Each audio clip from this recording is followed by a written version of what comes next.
está precisando das lições que iremos aqui apresentar, lembremos que se nós estamos aqui, a oportunidade é nossa. A gente sempre tem que colocar que o Evangelho é para mim. E eu só posso levar ao outro através do meu exemplo, através da minha convicção, para que o outro tenha certeza de que, já que eu estou fazendo, eu acredito que está dando certo, então ele também vai tentar fazer. Renata já iniciou bem aqui essa questão de sacudir o pó, e é o que nós vamos ver nesses itens, que o itens 9, 10 e 11 do capítulo 25, ele fala de que a gente não deve, Jesus é uma fala de Jesus, de que a gente não deve ficar preocupado, não afadigar o apóstolo, preocupar muito com as questões materiais. Depois ele fala sobre a questão de sacudir o pó das sandálias. E, por último, tem uma questão lá no item 11, que Kardec trouxe para nós espíritas, sobre o nosso comportamento, que é o que nós vamos falar. Então, logo no primeiro slide, nós temos aqui uma passagem que está em Mateus, é uma fala de Jesus, que quando ele enviou os discípulos para ele pregar, para poder expulsar os demônios, consolar as pessoas e tudo mais, ele deu essa recomendação. Quando alguém não quiser nos receber, nem escutar vossas palavras, em saindo dessa casa ou dessa cidade, sacudir o pó de vossos pés. E lá no capítulo 25, no item 11, Kardec tem essa recomendação para nós. Assim diz hoje o Espiritismo aos seus adeptos: não violenteis nenhuma consciência, não forceis ninguém a deixar sua crença para adotar a vossa. Antes da gente entrar nesses itens, vamos contextualizar essa questão de sacudir o pó. No Oriente, nós temos aqui falando sobre os costumes da época. Aí, Kardec trouxe para nós os costumes patriarcais do Oriente, onde o viajor encontrava sempre acolhida na tenda, mas então os viajantes eram raros. Era muito comum as pessoas viajar a pé, principalmente quem não tinha muitos recursos, não tinha Uber naquela época, não tinha carro, não tinha trem, não tinha nada. Era ou viajar a pé, ou viajar de camelo, ou em carruagens. Mas quem tinha camelo e tinha carruagem eram só pessoas ricas, compostas, porque no deserto era complicado. Imagina você fazer uma viagem daqui a Belo Horizonte e você ia gastar uma semana. Se você vai sozinho, ou com uma ou duas pessoas, você tem que levar água, tem que levar comida, tem que levar recurso. Imagina se você tivesse os animais, com carroça, com as outras coisas. Olha a mão de obra que daria. Quanto que não ia despender de recursos para você fazer uma viagem de uma semana?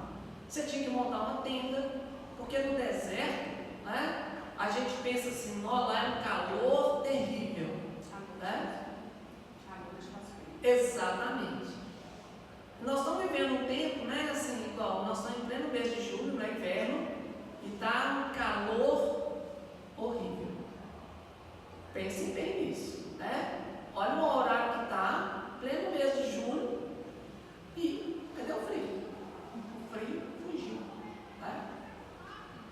Aí o que acontece? No deserto é 40, 50 graus, porque é só areia, só pedra, quase não tem vegetação.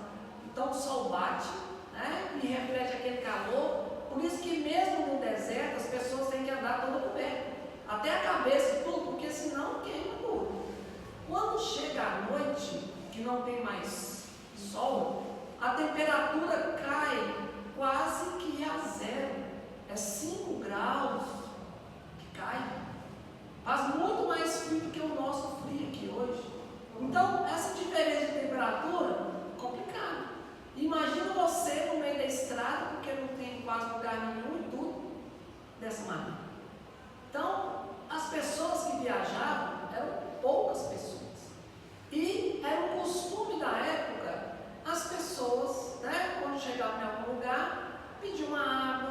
pedir um prato de comida, pedir um lugar para poder dormir, para poder continuar a viagem. Por quê? Você fazendo isso para alguém hoje, o dia que fosse a sua vez, você estaria dando abertura para isso. Então era um costume da época. Há um tempo atrás, no tempo dos nossos avós, quando a maioria de nós aqui era criança, alguns nem eram criança ainda, ainda estavam no plano espiritual, era comum as pessoas chegarem na porta da casa da gente, ou a gente chegar na porta das pessoas e pedir um copo d'água. Era uma coisa normal. Hoje, já não faz mais parte dos nossos costumes. Se a gente for para alguma roça, para algum lugar, um lugar mais afastado, onde não tenha tanta tecnologia, tenha tanto recurso, esses costumes ainda predominam. Então, é comum em determinados lugares, mas hoje, no nosso meio, nas cidades, já não tem mais esse costume. E o que isso tem a ver com a questão do Evangelho? Jesus deu essa recomendação porque, na época, era comum esses costumes dos judeus, mas eles tinham o costume de sacudir o pó quando eles iam passando em locais que eram das pessoas que não eram judeus, que eram dos gentios. Era um costume deles, porque eles têm em várias passagens do Evangelho, tem essa questão de que quem é judeu, é escolhido de Deus, é o povo escolhido, é o que tem a salvação, é o que tem o poder, é o que tem tudo. E quem não é, para eles, não vale nada. Então, quando eles andavam nos lugares e que aquele terreno, aquela propriedade, aquela cidade não era dos judeus, aí eles achavam que aquele lugar estava impuro. E aí eles, só de andar ali, eles se achavam que já estava sendo contaminado. Então, na hora que ele passava daquele lugar, ele sacudia o pé porque ele não queria aquilo ali, porque estava impuro. Nós vamos voltar nisso depois. Então, nós temos dois sentidos dessa questão de sacudir o pé. O sentido simbólico e o sentido literal. O sentido literal é justamente esse, de que você, como os judeus, na hora que eles estavam andando nos lugares, se ali era impuro, então eles se achavam que estavam sendo contaminados. Lembram da passagem do bom samaritano? Por que o sacerdote e o levita, que era o doutor da lei, não quiseram ajudar aquele homem que estava caído? Porque ele estava sem roupa, ele tinha sido espancado, e estava inconsciente. Então ele estava sem a vestimenta que poderiam identificar qual é a sua origem. Pela roupa, a gente sabe se é uma pessoa rica, se é um judeu, se é um romano, quem que é. Como ele estava machucado, você não tem, estava todo ensanguentado, você não sabia qual que era a origem dele. E ele estando ainda inconsciente, você não tinha a menor noção de quem era. Então poderia ser qualquer um. E aí, como os judeus têm esse medo, de até encostar numa pessoa que não é judeu, que eles têm esses receios todos, aí eles passaram de lado e não ajudaram. É uma das questões da parábola. Então a mesma coisa aqui. Você está andando num lugar que não é da sua tribo, não é do seu povo, então você acha que aquilo ali é impuro, então eu não quero ter contato, eu quero tirar até essa poeira dos meus pés. Isso mostra, nos dias de hoje, como que nós agimos, como que nós tratamos as pessoas que são da nossa família, de sangue, e aquelas que não são. Como que nós tratamos as pessoas que são espíritas e aquelas que não são. É a mesma coisa. A gente acha que se fizer vai estar se contaminando, vai estar tendo alguma coisa. Cadê a pureza? Será que está nessa convivência? Será que está em estar junto das pessoas? Como que fica o nosso caminhar hoje, no nosso mundo moderno? Porque não tem mais essas questões igual os judeus, mas as atitudes no íntimo acabam refletindo da mesma forma. Então nós precisamos ver o que nós estamos fazendo, se nós estamos tendo essa mesma atitude dos judeus. E aqui eu coloquei um exemplo ali, que é uma porta, né, de casa com um pano de chão, que serve para quê? Quando tem alguém que está limpando o local, né, e acabou de limpar ali, normalmente faz o quê? Coloca um pano de chão. Para quê? Porque você limpa os pés, porque você está trazendo as impurezas e você não quer levar para aquele lugar. Então a gente usa essa questão de sacudir o pó do mesmo jeito. Você não quer aquelas impurezas levar para onde você está indo. Então, são questões que Jesus trouxe para nós, a gente entende muito bem. Mas e as questões morais relacionadas? A gente tem que lembrar que toda vez que a gente vê uma passagem do Evangelho, o ensinamento de Jesus não é só no sentido material. Nunca que Jesus falou alguma coisa simplesmente olhando as questões materiais. Sempre tem um sentido moral dentro disso.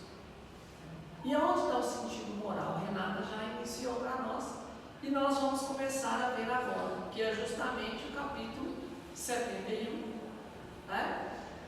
Sacudir o pó, que Emmanuel fala para nós. Sacudir o pó dos pés é não conservar qualquer mágoa ou qualquer detrito nas bases da vida, em face da ignorância e da perversidade que se manifestam no caminho de nossas experiências comuns. Essa imagem que está aqui é como se fosse uma floresta, com um lago, como se fosse um pântano, né? Se a gente entrar ali, a gente vai se sujar, né? E aí a gente vai ter que tirar isso. Mas só que nós precisamos ser igual àquela luz que está passando ali, que está iluminando no meio da floresta, está iluminando aquela água suja ali, e ela não se contamina.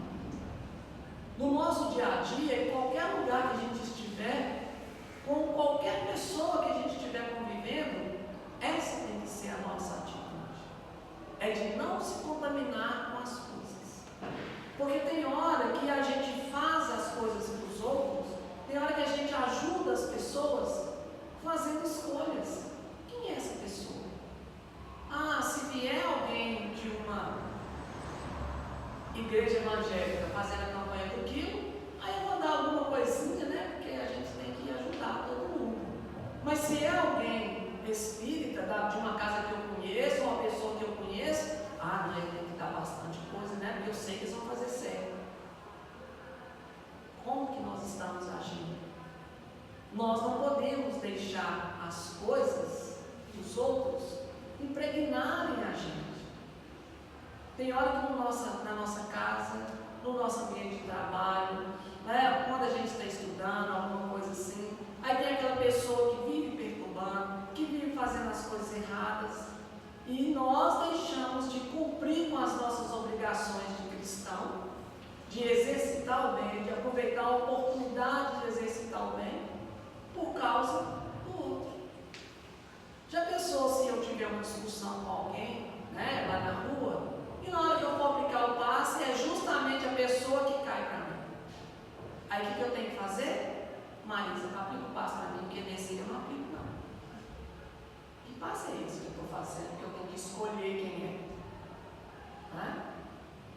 Nesse momento, eu não tenho que olhar as minhas questões pessoais, o que aconteceu. O cristão é esse. Lembra daquela história do Chico? Que a mulher passou o dia inteirinho, né? Ela foi no centro, o Chico não está aqui não, o Chico é só de noite que ele está aqui, ele está no trabalho. Aí a mulher foi lá no trabalho do Chico, quando ela chegou lá, não, o Chico está em outro lugar, ele foi almoçar. Ele foi para casa, aí ela foi na casa dele. Quando chegou lá, não, o Chico já voltou para o trabalho, ela voltou para o trabalho. Não, o Chico agora está noite que ela foi lá na reunião, né? Na hora o Chico participou da reunião e tudo, aí ia aplicar os passos, né? E o Chico também aplicava passos. Aí ela, na hora que ela viu o Chico lá, ela já entrou e deu um tapa na cara, ele assustado. Chico, te procurei o dia inteiro, não te achei. Eu estou precisando de um passe. Você me aplica um passe agora. Isso é doido, está esperando. O que nós vamos fazer? Não, eu passe. Né? Marisa, vai lá e aplica um passe para mim. A minha mente quer mais, né? Tipo isso. Aí, o Chico foi, né? Nessa hora a gente lembra do guia, faz uma prece, né? Pedindo a Deus, Emmanuel, como que eu vou aplicar passe nessa dona? Eu não tenho condições não. Olha pra você ver como é que ela me deixou. Eu não vou dar conta não. Eu não tenho razão. Eu, Emmanuel, falou assim, você tem razão, Chico, realmente, né? Isso te perturbou e tudo, mas ela tem a necessidade. Aplica o passe. É nessa hora que a gente vê as oportunidades de exercitar o bem. Quanto de sacrifício a gente faz para ajudar alguém que a gente gosta, que a gente tem interesse, que já nos ajudou? Qual é o nosso sacrifício? Nenhum. Nós não estamos fazendo mais do que às vezes a nossa obrigação.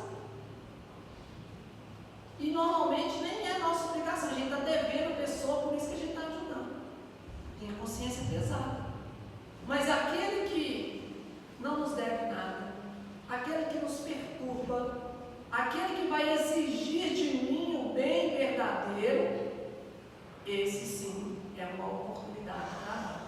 Porque na hora que eu estiver ali realizando aquela tarefa, eu não vou olhar quem que é, não vou olhar circunstância nenhuma, vou estar cumprindo com o meu papel de cristão. Aí sim eu vou estar exercendo o bem verdadeiro. Então, nesse momento, a gente não tem nenhum pó em nós. Não ficou nada. A gente está ileso, a gente está igual essa luz que passa pelo pântano, não se contamina e realiza o seu trabalho. Nós nos influenciamos o tempo todo. Nós influenciamos as pessoas e as pessoas nos influenciam. Isso é uma constante. O Espírito Hamed, no livro Renovando Atitudes, falando sobre esse tema, ele fala: não nos influenciemos pelos feitos alheios. Nossas atitudes devem realmente nascer de nossas inspirações mais íntimas e não construir uma forma de reagir contra as atitudes de outros. Agir é uma coisa, reagir é outra. Quando a gente está fazendo alguma coisa boa de verdade, você faz para qualquer um. Aí se o outro te xinga, você continua do mesmo jeito. Você age porque você está agindo. Você escolheu. Está partindo de você e não depende de nenhuma influência externa. Quando a gente reage, a gente vai agir de acordo com as coisas que estão acontecendo.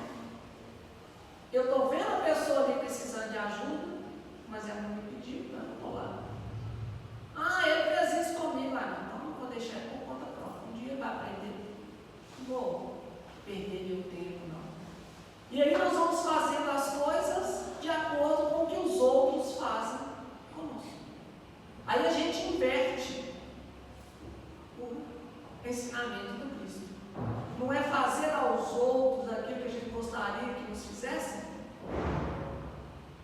Se a gente age dessa forma,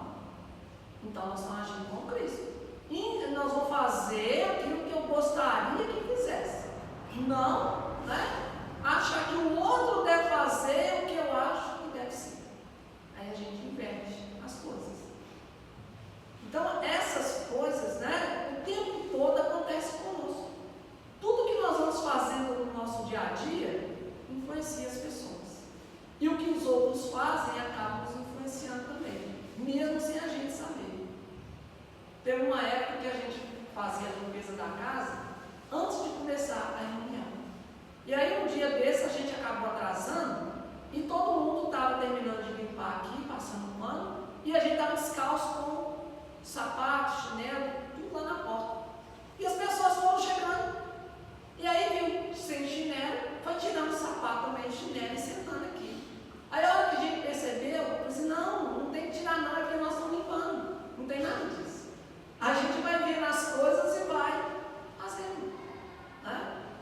Então a gente tem que ter essa questão de ser livre, de ser independente, de exercer o livre-arbítrio e o bem, sem depender das atitudes e das ações dos outros. Não nos deixar contaminar para isso influenciar como a gente age.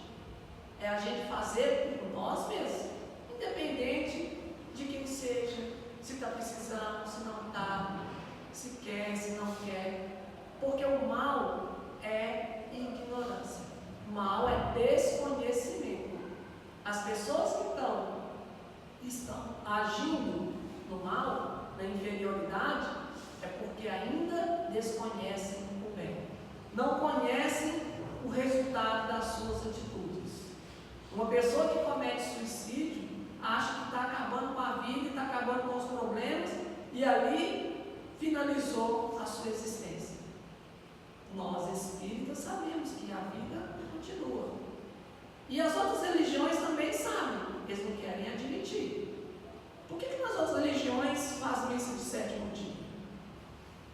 Por que quando fala que, as pessoas têm medo de sonhar com quem morreu? Por que fala que vai puxar o pé de noite e a pessoa, não, para com isso, não brinca com isso não. Ué, mas se não existe, morreu, acabou, ninguém vai me puxar seu pé, não, aí não tem nada disso, por que você tem medo? Como é que a gente tem medo de algo que não existe? Não tem como. Então nós precisamos agir sempre e conscientes do que nós estamos fazendo. Nós temos aqui também, pelo Espírito Hamed, ele fala o seguinte: sentimos necessidades de corrigir opiniões, indicar caminhos, induzir experiências, privando as pessoas de exercer opções e de vivenciar suas próprias experiências. Aí eu fui e coloquei aqui: as pessoas não são máquinas. Se as pessoas fossem máquinas, era igual um rádio. Eu liguei, aumentei o volume, ele aumenta o volume, eu diminuía. Você marcou a estação, ele vai tocar aquela estação. Faz isso com as pessoas. Faz isso com uma criança. Ah, mas a criança não entende, Você fala para ele, não pode correr, ele tá bom, e sai correndo. Você fala para um adulto, não pode passar aqui, mas eu quero passar aqui. É assim. Não adianta. Não é uma coisa programada que você coloca e a pessoa executa. Nós não somos máquinas. Nós aprendemos pela experiência. Todos nós aqui somos ou já fomos filhos. Mesmo que a gente não tenha tido um pai ou uma mãe biológica, nós tivemos alguém que foi responsável por nós. Quando a gente era criança, talvez alguns aqui não lembram, Eu mesmo não lembro não. Mas quando eu era adolescente, isso aí, todos nós lembramos aqui, Talvez alguns não, mas tudo bem. Não já aconteceu de que o pai, o responsável, falou com a gente alguma coisa que a gente queria e a gente se sentiu indignado? Ah, mas ele não está entendendo. Não, está errado. Não pode ser assim não. Mas eu sei que vai dar certo, mas eu queria isso. E a gente ficou revoltado com a atitude do nosso pai, da nossa mãe, do nosso responsável, por não ter atendido um desejo, qualquer coisa nossa. O tempo passa e nós nos tornamos pais, mães e responsáveis. E aquela mesma situação volta, só que nós estamos agora do outro lado. Nós é que vamos deixar ou não. E aí, naquele momento que a gente está passando pela mesma situação, a gente vai lembrar do que aconteceu no passado e vai pensar, e vai fazer a mesma coisa que fizeram conosco. Porque agora a gente entende que aquilo ali não é necessário, que aquilo ali é errado, que aquilo ali vai te dar problema. Aí a gente entende, porque nós passamos pela experiência, nós tivemos que vivenciar para a gente poder entender. Por isso que tem hora que a gente não pode exigir do outro um aprendizado só da gente falando. Todos nós conhecemos o Evangelho. Todos nós sabemos tudo que está escrito lá. Não precisa ser decorado, mas não tem nada lá de diferente. Quando Jesus chega e fala que a gente tem que perdoar, a gente está escutando isso pela primeira vez? Perdoar? O que é perdoar? Não, a gente sabe. Todos nós sabemos. Aí quando fala lá, né, que Pedro perguntou, mas Senhor, quantas vezes eu tenho que perdoar? 70 vezes 7. Aí a gente vai e faz a conta. 70 vezes 7 dá 490. Então eu posso perdoar 490, 491 não. Aí alguém chega e fala assim, não é assim não. É 70 vezes 7 cada falta. Aí a gente diz assim, não, mas ficou difícil da gente não perdoar. Mas não é nada disso. É um simbolismo. 70 vezes 7 é quantas vezes forem necessárias. Se a gente pegar a semana nossa, que tem 7 dias, quantas semanas a gente vai passando e a gente vai passar? É um ciclo, não para nunca. Entra ano, sai ano, continua indo, né? De segunda a domingo. E o tempo vai passando e as semanas vão se repetindo. São ciclos. Nós começamos a trabalhar na segunda-feira, alguns terminam na sexta, sábado, domingo é feriado, é descanso, é outras coisas que a gente vai fazer, quando você vai, às vezes, fazer alguma coisa, aí não deu para você fazer naquela semana, aí começa de novo. Então, o simbolismo do perdão que Jesus trouxe é esse, que a gente tem que perdoar quantas vezes forem necessárias, até chegar um momento que a gente não precisa perdoar, porque o perdão é bom para nós. Porque a gente só precisa perdoar as pessoas que nos ofenderam. Ou melhor, nós nos sentimos ofendidos. Nós é que ficamos magoados, com raiva. E às vezes a pessoa nem sabe que ela fez isso conosco. E aí a gente fica naquela situação, esperando que o outro venha pedir perdão, como se o perdão fosse um poder que eu tenho de exorcizar a pessoa do mal que ela fez. E não tem nada disso. O perdão é bom para mim, porque eu vou ficar livre.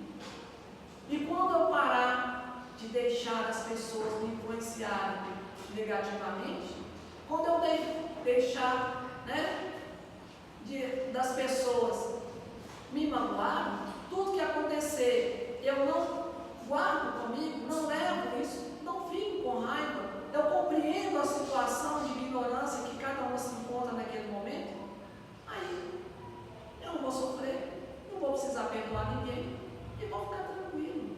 Vou continuar seguindo a minha vida e exercendo o bem, indiferente ao que os outros estão falando ou fazendo.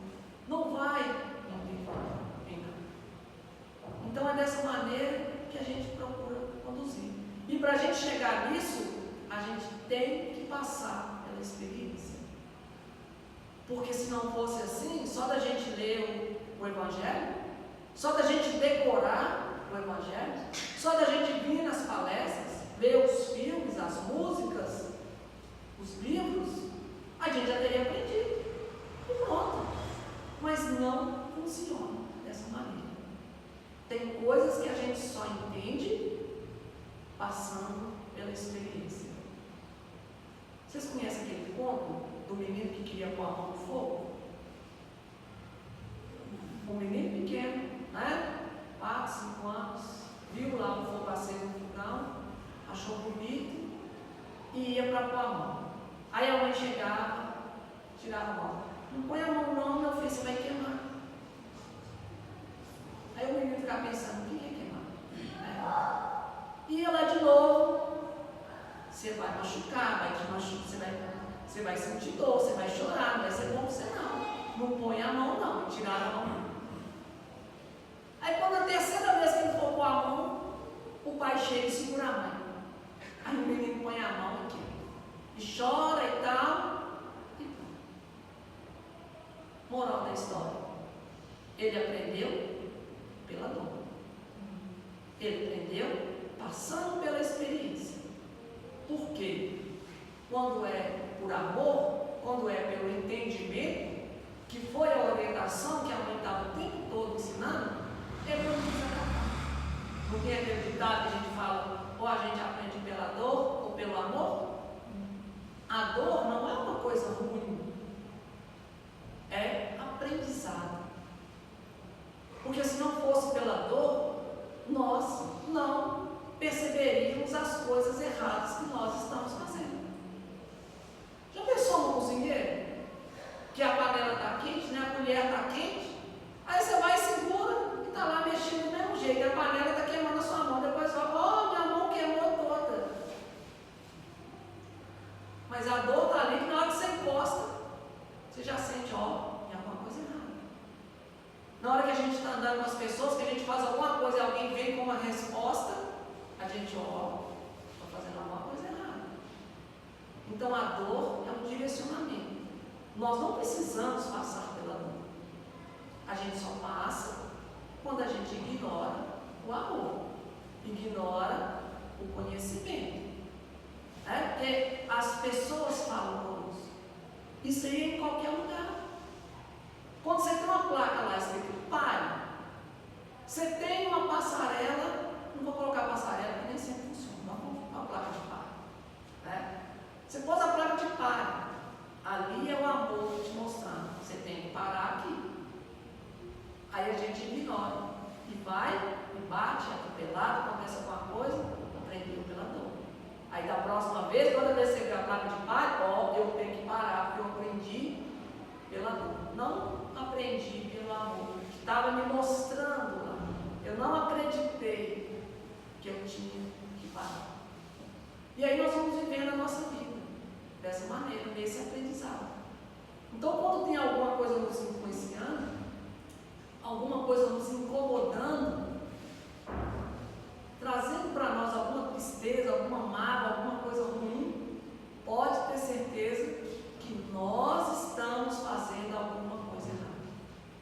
A dor está nos mostrando que a gente tem que tomar outro caminho. Jesus não falou que meu jugo é suave, meu fardo é leve? Então, se as coisas estão difíceis e estão pesadas, é porque nós não estamos com Jesus. Ah, mas a minha vida é um mar de tragédias.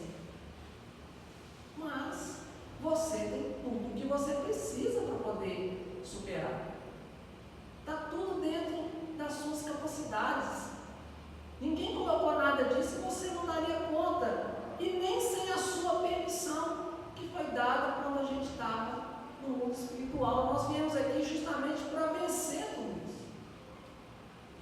Nós precisamos acreditar na providência divina. Acreditar que Deus não erra e que nada é por acaso.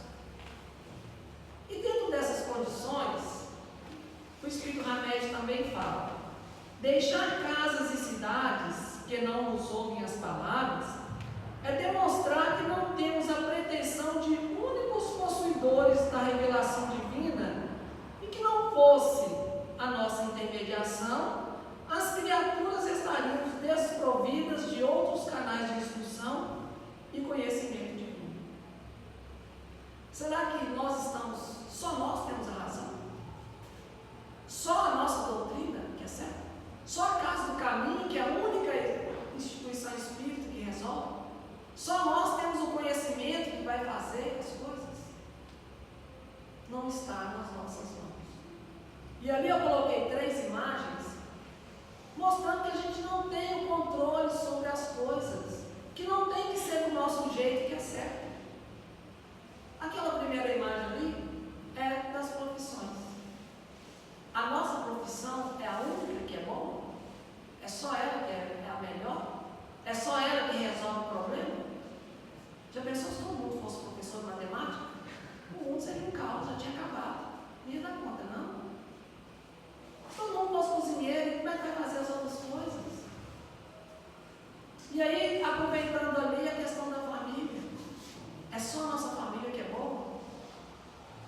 profissão que eu escolhi para o meu filho é ela, que é a certa.